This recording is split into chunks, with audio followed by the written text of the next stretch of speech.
പ്രിയപ്പെട്ടവരെ, UAE government ഇന്ന് നമ്മളോട് പറഞ്ഞ മാധ്യമ സമ്മേളനത്തിൽ കൂടി അറിയിച്ച കാര്യങ്ങളിലേക്ക് കടക്കുന്നതിന് മുമ്പ് ദുബായ് പോലീസ് വളരെ പ്രാധാന്യത്തിൽ നമ്മളോട് എല്ലാവരോടും പറയുന്നൊരു കാര്യം ശ്രദ്ധ വെച്ചില്ലെങ്കിൽ അപകടമാവുമെന്നുള്ളത് കൊണ്ട് പറയുകയാണ്. ഈ ഒരു സംഘർഷത്തിന്റെ സാഹചര്യം മുതലെടുത്തുകൊണ്ട് ചില ആളുകൾ ചില ഫ്ളാറ്റുകളിലൊക്കെ കടന്നു കയറി, വില്ലകളിലും കടന്നു കയറി, ഞങ്ങളിവിടെ ഉദ്യോഗസ്ഥരാണ്, നിങ്ങളുടെ എമിറേറ്റ്സ് ID ഒന്ന് ചെക്ക് ചെയ്യണം, UAE പാസ് വർക്ക് ചെയ്യുന്നുണ്ടോ എന്ന് നോക്കണം, കാരണം സാഹചര്യം അങ്ങനെയാണ്, ഇപ്പോഴത്തെ സിറ്റുവേഷനിൽ SMS ഒക്കെ വരുന്നില്ലേ എന്നൊക്കെ ചോദിച്ചുകൊണ്ട് കടന്നു കയറിയിട്ട് നമ്മുടെ രേഖകൾ കൈക്കലാക്കുന്നൊരു പ്രവണത കഴിഞ്ഞ 3-4 ദിവസമായിട്ട് പലയിടങ്ങളിലും നടക്കുന്നുണ്ട് എന്ന് മനസ്സിലായതിന്റെ അടിസ്ഥാനത്തിൽ ദുബായ് പോലീസ് എല്ലാവരോടും പറയുകയാണ്, ജാഗ്രത പാലിക്കണം. അങ്ങനെയൊന്നും ആരും കടന്നു കയറി വന്ന് നിങ്ങളുടെ ഫോൺ നോക്കട്ടെ, നിങ്ങളുടെ സിം നോക്കട്ടെ, സിം സ്വാപ്പ് ചെയ്തിട്ട് നമുക്കൊന്ന് UAE പാസ് ശരിയാക്കാം, എമിറേറ്റ്സ് ID എക്സ്പയറി ആയപ്പോയത് നേരെയാക്കാം എന്നൊക്കെ പറഞ്ഞു വരുന്നവരെ കരുതിയിരിക്കണം. മാത്രമല്ല, അവർ കാണിച്ചു തരുന്ന പല ലിങ്കുകളും ദുബായ് പോലീസുമായി ബന്ധമുണ്ടെന്ന് തെറ്റിദ്ധരിപ്പിക്കുന്ന വിധത്തിലാണ് എന്നുള്ള കാര്യം അറിഞ്ഞിരിക്കണം. പലരും പെട്ടുപോയിട്ടുണ്ട്. അവരുടെ കയ്യിൽ ഇലക്ട്രോണിക് ഉപകരണങ്ങളൊക്കെ കാണും. അവർ വീട്ടുവാതിൽക്കൽ വന്നിട്ട് എല്ലാം മറ്റുള്ള വിവരങ്ങൾ മാത്രമല്ല സാധനങ്ങളും കൊണ്ടുപോകാൻ സാധ്യതയുള്ള സാഹചര്യമുണ്ട് എന്നുള്ള മനസ്സിലാക്കിയിരിക്കണമെന്ന് ദുബായ് പോലീസ് പറയുകയാണ്. പ്രത്യേക ജാഗ്രത പാലിക്കുക. അതുപോലെ പല കോൾസും വരുന്നുണ്ട് ആളുകൾക്ക്. ദുബായ് പോലീസിൽ നിന്നാണ്, ഇമിഗ്രേഷനിൽ നിന്നാണ്, അത് പണ്ട് കുറെ കാലമായിട്ട് ഇല്ലാതിരുന്ന കാര്യം ഇപ്പോഴത്തെ ഈ സംഘർഷ സാഹചര്യം മുതലെടുത്തുകൊണ്ട് ഒരു സംഘം ആളുകൾ സജീവമായിട്ട് വരുന്നുണ്ട് എന്ന കാര്യം അറിഞ്ഞിരിക്കുക. ഇനി UAE മീഡിയ കോൺഫറൻസ് ഗവൺമെന്റ് പറഞ്ഞ കാര്യങ്ങളിലേക്ക് വരുമ്പോൾ ഒന്നാമത്തെ പ്രയോറിറ്റി എല്ലാവിധ അത്യാവശ്യ സാധനങ്ങളും കരുതലുള്ള, പ്രത്യേകിച്ച് ഫുഡ് സെക്യൂരിറ്റിക്ക് വൻ പ്രാധാന്യം കൊടുക്കുന്നതാണെന്ന് ഉറച്ച് വിശ്വസിക്കുന്ന വിധത്തിൽ എല്ലാവരും കരുതിയിരിക്കുക. എല്ലാവർക്കും അതിന്റെ ഗുണമുണ്ടാകും. ഫുഡ് സെക്യൂരിറ്റി എന്ന വിഷയത്തിൽ യാതൊരു അലംഭാവവും ഉണ്ടാവില്ല. എന്തെങ്കിലും ഉണ്ടെങ്കിൽ അയൽ രാജ്യങ്ങളുമായി ചേർന്ന് പ്രത്യേക എയർ കോറിഡോർ ഇതിന്റെ മാനേജ്മെന്റിന് വേണ്ടി തയ്യാറാക്കാൻ UAE സജ്ജമാണെന്ന കാര്യം അറിയിക്കുന്നു എന്നും വ്യക്തമാക്കപ്പെട്ടു. പിന്നൊരു കാര്യം, 60 ഫ്ലൈറ്റുകളിലായി ഈ കഴിഞ്ഞ ദിവസങ്ങളിൽ തന്നെ 17,000-ലധികം സ്ട്രാൻഡഡ് പാസഞ്ചേഴ്സിനെ വിവിധ ദിക്കുകളിൽ എത്തിക്കാൻ വേണ്ടി പറ്റി. അടുത്ത ഫേസിൽ ഇതാ ശ്രദ്ധിച്ചു കേട്ടുള്ളൂ, 80 ഫ്ലൈറ്റുകളിലായിട്ട് 27,000-ലധികം ആളുകളെ വിവിധ സ്ഥലങ്ങളിൽ എത്തിക്കാൻ വേണ്ടിയുള്ള ഒരുക്കങ്ങളിലാണ്. അതോടെ തന്നെ പ്രഖ്യാപിക്കപ്പെടും, നടപ്പിലാക്കുമെന്ന് പറഞ്ഞിട്ടുണ്ട്. 194 മിസൈലുകൾ വന്നു, ഇന്റർസെപ്റ്റ് ചെയ്തു. 812 ഡ്രോണുകൾ വന്നു, അതിൽ 755 ഇന്റർസെപ്റ്റ് ചെയ്തു എന്നുള്ള വിവരങ്ങളും പറഞ്ഞു. മാത്രമല്ല, UAEയുടെ എഫിഷ്യൻസി ഇക്കാര്യത്തിൽ സമഗ്രമാണ്, കുറ്റമറ്റതാണ്. അതിനുവേണ്ടി ആളുകളും യന്ത്രങ്ങളും എല്ലാം റെഡിയായിരിക്കുന്നതാണ്, ആശങ്ക വേണ്ട എന്ന കാര്യം വ്യക്തമാക്കിയിട്ടുണ്ട്. മാത്രമല്ല, ഒരു മിസൈലിന്റെ ആ സമയമാകുമ്പോൾ കൃത്യമായ അലർട്ട് വരുന്നു. ഇന്നിപ്പോൾ രാത്രി 8:30 മണിയോടുകൂടി എല്ലാവർക്കും അലർട്ട് കിട്ടി. അലർട്ടിനെ തുടർന്ന് പലയിടങ്ങളിലായി പൊട്ടലും ചീറ്റലും കേൾക്കുന്ന സൗണ്ട്, അതിനെ ഇന്റർസെപ്റ്റ് ചെയ്യുന്നതിന്റെ ശബ്ദമൊക്കെ നമ്മൾ കേട്ടതാണ്. അങ്ങനെ ആ ഇന്റർസെപ്റ്റ് ചെയ്തിട്ട് ആ കഷ്ണങ്ങൾ വന്ന് വീഴുന്നതിന്റെ ആ ശബ്ദമാണ് എന്നല്ലാതെ കണ്ട മിസൈലോ ഡ്രോണോ നേരിട്ട് പതിക്കുന്നതല്ല എന്നുള്ള കാര്യം കൂടി മനസ്സിലാക്കണം.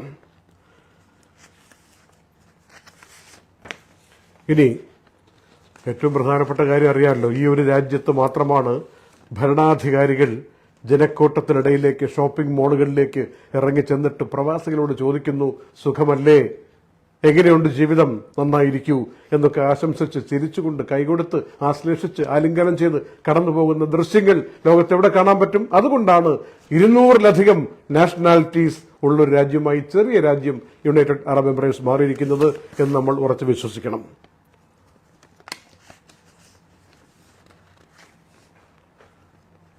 ഡിസ്റ്റന്റ് ലേണിംഗിനെ കുറിച്ച് ഒരു അറിയിപ്പ് വന്നിട്ടുണ്ട്. മാർച്ച് 6 വെള്ളിയാഴ്ച വരെയായി ഡിസ്റ്റന്റ് ലേണിംഗ്. സ്കൂളുകളിൽ കുട്ടികൾ പോകണ്ട, അധ്യാപകർ പോകണ്ട, മറ്റ് ജീവനക്കാരും പോകണ്ട. അക്കാര്യം ദീർഘിപ്പിച്ചിട്ടുണ്ട് എന്ന കാര്യം അറിയിച്ചിട്ടുണ്ട്. ഇന്ന് വൈറ്റ് ഹൌസിൽ അല്പം മുമ്പ് ട്രംപ് നടത്തിയൊരു വാർത്താ സമ്മേളനത്തിലെ ചില വിവരങ്ങൾ കിട്ടിയത് UK, സ്പെയിൻ ഈ 2 രാജ്യങ്ങളെയും അദ്ദേഹം കണക്കറ്റ് ശകാരിക്കുന്ന മട്ടിലാണ് സംസാരിച്ചത്. ഇറാനെതിരെയുള്ള ഈ ആക്രമണം നടത്തുമ്പോൾ അവരുടെ ഭാഗത്തുള്ള സഹകരണം പോരായിരുന്നു എന്നാണ്. അതുകൊണ്ട് സ്പെയിനുമായിട്ടുള്ള പല ബന്ധങ്ങളും പുനരാലോചന നടത്തേണ്ടി വരുമെന്ന് ട്രംപ് വൈറ്റ് ഹൌസിൽ പറഞ്ഞു. മാത്രമല്ല, ആദ്യം ഇറാൻ ഇസ്രായേലിനെ ആക്രമിക്കാൻ വേണ്ടി പദ്ധതി തയ്യാറാക്കി ഇരുന്നപ്പോഴാണ് അങ്ങോട്ട് കയറി അടിച്ചത് എന്ന മട്ടിൽ ട്രംപ് പ്രതികരിക്കുകയും ചെയ്തിട്ടുണ്ട്. ഇനി കഴിഞ്ഞ ദിവസം ഞങ്ങൾ സൂചിപ്പിച്ച ഇറാനിലെ ആണവോർജ്ജവുമായി ബന്ധപ്പെട്ട സ്ഥലത്ത്, പ്രത്യേകിച്ച് നതാൻസിൽ അവിടെ ആക്രമണം നടത്തി എന്ന് പറയപ്പെടുന്നു. ആ സമയത്ത് അവിടെ നിന്ന് വികിരണങ്ങൾ പുറത്തേക്ക് വന്നിട്ടുണ്ടോ ഇല്ലയോ, ഏതായാലും അതിന്റെ പുറത്തുള്ള സ്ട്രക്ചറിന് കേടുപാടുകൾ പറ്റിയിട്ടുണ്ടെന്ന് IAEA എന്ന പ്രസ്ഥാനം, അന്താരാഷ്ട്ര ആണവോർജ ഏജൻസിയാണ്, അവർ പറഞ്ഞിട്ടുണ്ട്. എന്നല്ലാതെ വികിരണത്തിന്റെ കാര്യമൊന്നും ഇതുവരെ വ്യക്തമാക്കിയിട്ടില്ല, ആരും പറഞ്ഞിട്ടില്ല. അപ്പോൾ അതുകൊണ്ട് ആ ആശങ്ക തൽക്കാലം വേണ്ട, സമാധാനമായിട്ടിരിക്കും. ഇറാനിലെല്ലാം തകർന്നിട്ടുണ്ടെന്ന അർത്ഥത്തിലാണ് ട്രംപ് എന്ന് പ്രസ്താവന ഇറക്കിയിരിക്കുന്നത്. 1700-ലധികം ടാർഗറ്റുകൾ അവിടെ അടിച്ചു തകർത്തു എന്ന് പറഞ്ഞിട്ടാണ് US മിലിറ്ററിയും ഇന്ന് പ്രഖ്യാപനം ഇറക്കിയിരിക്കുന്നത്. ഈ വിമാനയാത്രയുടെ കാര്യം പറയുമ്പോൾ എമിറേറ്റ്സ് എയർലൈൻസ് ഒരുപാട് ആളുകളെ നമ്മുടെ നാട്ടിലടക്കം തന്നെ കൊണ്ടുപോയിട്ടുണ്ട്. സ്പെഷ്യൽ ഫ്ലൈറ്റുകളിൽ, ടിക്കറ്റ് എടുത്ത് പോകുന്ന ഫ്ലൈറ്റല്ല, ഈ സ്റ്റാൻഡേർഡ് ആയിട്ടുള്ള യാത്രക്കാരെ കൊണ്ടുപോകുന്നതിന്, കുടുങ്ങിക്കിടക്കുന്നവരെ രക്ഷപ്പെടുത്തുന്നതിന് വേണ്ടിയുള്ള ഫ്ലൈറ്റ്. പക്ഷെ തിരിച്ചു വരാൻ നേരത്ത് ഇവിടെ എയർ കോറിഡോർ അല്ലെങ്കിൽ എയർ സ്പേസ് അടച്ചിരിക്കുന്നു എന്നുള്ള കാരണം കൊണ്ട് തിരിച്ചു വരേണ്ടതില്ല, പറന്നുയർന്നതുപോലും തിരിച്ചു തന്നെ ഇന്ത്യൻ വിമാനത്താവളങ്ങളിൽ ലാൻഡ് ചെയ്യൂ, പറയുമ്പോൾ വന്നാൽ മതിയെന്ന് പറഞ്ഞ് മാറ്റിവിട്ട ചരിത്രം ഉണ്ടായിട്ടുണ്ടെന്ന് റിപ്പോർട്ടുകൾ പറയുകയാണ്. ഇന്നലെ ഞങ്ങൾ പറഞ്ഞിരുന്നു, അക്ബർ ട്രാവൽസ് ഞങ്ങൾ അറിയിച്ചൊരു കാര്യം, പ്രത്യേക ഫ്ലൈറ്റ് പുറപ്പെടുകയാണ്. ഇന്ന് പുറപ്പെട്ടു, കൊച്ചിയിലേക്ക്, കോഴിക്കോട്ടേക്ക്, അതുപോലെ രാത്രി മുംബൈയിലേക്കും പോകുന്നു. ഒരുപാട് പേർ വിളിച്ചു, കുറച്ചു പേർക്ക് മാത്രമേ ആ കുറഞ്ഞ നിരക്കിലുള്ള ടിക്കറ്റ് കിട്ടിയിട്ടുള്ളൂ. നാളെ 4 മണിക്ക്, അതായത് ബുധനാഴ്ച 4 മണിക്ക് കൊച്ചിയിലേക്ക് ഒരു അഡീഷണൽ സ്പെഷ്യൽ ഫ്ലൈറ്റ് കൂടി അക്ബർ ട്രാവൽസ് ഏർപ്പാടാക്കുന്നു എന്ന് ഞങ്ങളെ അറിയിച്ചിട്ടുണ്ട്. അത്യാവശ്യക്കാർ കൊച്ചിയിൽ പോകാനുണ്ടെങ്കിൽ ഏതായാലും അക്ബർ ട്രാവൽസിന്റെ വെബ്സൈറ്റിൽ പോയിട്ടോ മൊബൈൽ ആപ്പിൽ പോയിട്ടോ ബുക്ക് ചെയ്യാം. ഫുജീറ പെട്രോളിയം ഇൻഡസ്ട്രിയൽ എസ്റ്റേറ്റ് ഉണ്ട്, FOIZ. അവിടെ ഒരു പ്രശ്നമുണ്ടായി, ഒരു അവശിഷ്ടം വന്ന് വീണിട്ട് ഫയർ ഉണ്ടായെന്നും അതിനെ അണയ്ക്കാൻ കഴിഞ്ഞു എന്നുള്ള റിപ്പോർട്ടാണ് വന്നിരിക്കുന്നത്. ആർക്കും പരിക്കൊന്നും പറ്റിയിട്ടില്ല. സൗദി അറേബ്യയിൽ 2 ഡ്രോണുകളാണ് റിയാദ് എംബസിയിൽ വന്ന് വീണത്. ഒരു ലിമിറ്റഡ് ഇഞ്ചുറി അല്ലെങ്കിൽ ലിമിറ്റഡ് ഇമ്പാക്റ്റേ ഉണ്ടാക്കിയിട്ടുള്ളൂ, ഇഞ്ചുറി ഒന്നും ഉണ്ടാക്കിയിട്ടില്ല എന്നുള്ള കാര്യം പറഞ്ഞിട്ടുണ്ട്. UAEയുടെ ഡിഫൻസ് മിനിസ്റ്റർ അടക്കമുള്ള ആളുകൾ, ഷെയ്ഖ് ഹംദാൻ അടക്കമുള്ള ആളുകൾ ഈ മറ്റുള്ള പല രാജ്യങ്ങളുടെയും, ഒമാന്റെയും സൗദി അറേബ്യയുടെയും ബന്ധപ്പെട്ട മന്ത്രിമാരുമായിട്ടൊക്കെ ഒരു സൗഹൃദ ചർച്ച ഈ വിഷയത്തിൽ നടത്തിയതായും റിപ്പോർട്ടുകൾ പറയുകയാണ്. ഖത്തർ എനർജി, അവിടെ പ്രത്യേകിച്ച് റാസ് ലഫാൻ മേഖലയിൽ പോളിമറും മെത്തനോളും അലുമിനിയവും യൂറിയയും ഒക്കെ നിർമ്മിക്കുന്ന ആ പ്ലാന്റ് തൽക്കാലം ഒന്ന് അടച്ചിട്ടു, ആ നിർമ്മാണം നിർത്തിവെച്ചു എന്ന രൂപത്തിൽ റിപ്പോർട്ട് വന്നിരിക്കുകയാണ്. എയർപോർട്ടിലും ചെറിയ ചില ആക്രമണങ്ങൾ ഉണ്ടാവാനുള്ള ആ നീക്കത്തെ പ്രതിരോധിച്ചു എന്ന അർത്ഥത്തിൽ റിപ്പോർട്ട് വന്നിട്ടുണ്ട്. അപ്പോൾ ഏതായാലും ഇന്നത്തെ വാർത്താ സമ്മേളനത്തിലൂടെ ജനങ്ങളുടെ ആത്മവിശ്വാസം പൊതുവെ ഒന്നും വർദ്ധിക്കുന്ന ഒരു അന്തരീക്ഷമുണ്ടായി. അതായത് UAE സൗഹാർദ്ദവും സഹിഷ്ണുതയും പരസ്പരം ഒന്നിച്ച് നിൽക്കുന്നതിന്റെ ആവശ്യകതയും ശാസ്ത്ര സാങ്കേതിക വിദ്യയുടെ മികവും ഒക്കെ ചർച്ച ചെയ്യുകയും അതിന്റെ കാര്യങ്ങൾ ജനങ്ങളിലേക്ക് അറിയിക്കുകയും ഒരു സാധനത്തിന് വില കൂട്ടിയാൽ അക്കാര്യം പോലും ബന്ധപ്പെട്ട കൺസ്യൂമർ ഡിപ്പാർട്ട്മെന്റുകളിൽ അറിയിക്കണമെന്ന് പറയുകയും ചെയ്യുന്ന കൂട്ടത്തിൽ തന്നെ പറഞ്ഞിരിക്കുന്ന ചില കാര്യങ്ങൾ കൂടി നമ്മൾ ഒന്നറിഞ്ഞിരിക്കണം. എപ്പോഴും നെഗോഷിയേഷന്റെ റോളാണ് ഇത്തരം സമാധാനത്തിലേക്കുള്ള വഴി തുറക്കുന്നത് എന്ന അർത്ഥത്തിൽ അന്താരാഷ്ട്ര സഹകരണ മന്ത്രി ഹർ എക്സലൻസി റീമൽ ഹാഷ്മി തന്നെ വ്യക്തമാക്കിയിട്ടുണ്ട്.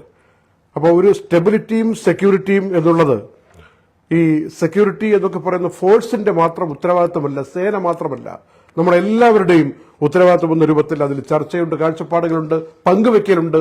അങ്ങനെയുള്ള വളരെ നല്ല വാക്കുകൾ കൊണ്ടും നല്ല രീതിയിൽ ആത്മവിശ്വാസം പകർന്നു കൊടുത്തുകൊണ്ടും എന്നാൽ പ്രതിരോധിക്കാനുള്ള അവകാശം ശക്തമായി തന്നെ വിനിയോഗിക്കും എന്ന് പറഞ്ഞുകൊണ്ടും ഒരു രാജ്യത്തെ ആക്രമിക്കാനുള്ള മണ്ണായി UAE വിട്ടുകൊടുക്കില്ല എന്ന കാര്യം നിലപാടാണ് എന്ന കാര്യം വ്യക്തമാക്കിക്കൊണ്ടുമാണ് ആ വാർത്താ സമ്മേളനം അവസാനിപ്പിച്ചിരിക്കുന്നത്.